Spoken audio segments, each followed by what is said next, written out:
unique adrenaline pumping experience unlike anything ever seen before. It was slow. It was meant to be slow.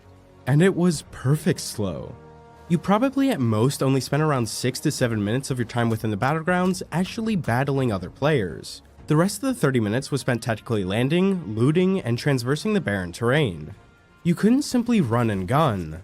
The battlegrounds were full of required and precise decision making during those quiet moments.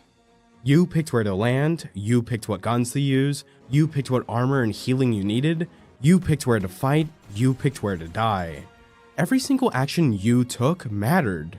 And with limited inventory space and an ever-closing gas circle, making the map smaller and smaller as that timer ticked down, every action mattered infinitely more.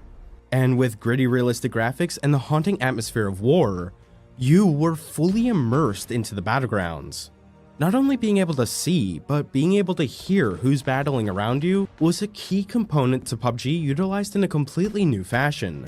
You can understand where your enemies are and in what state they are in solely based on their echoing gunshots. And you can choose when the right time to strike is, if there even is one at all.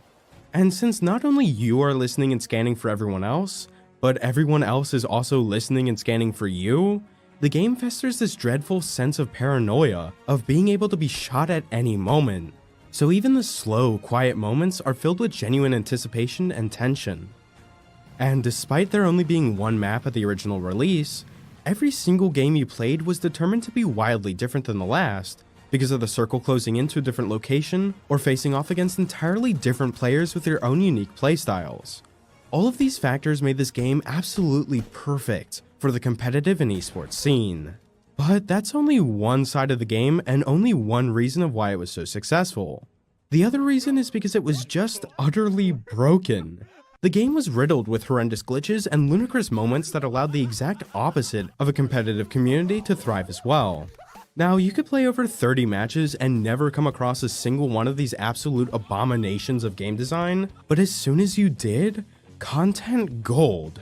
Sure, they were pretty enraging to the people who actually wanted to play the game, but these glitches combined with a few iconic words, such as friendly fire and voice chat, PUBG would have never been just as famous as it is now if it wasn't for the insane amount of virtually brain-dead content this game was able to produce.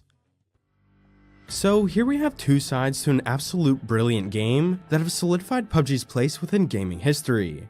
It was a perfect tribute to the Battle Royale genre, built on passion and years upon years of intricate game design experience. But I guess it wasn't enough for this game to dominate consoles and PCs around the world, so the revolutionary minds behind PUBG teamed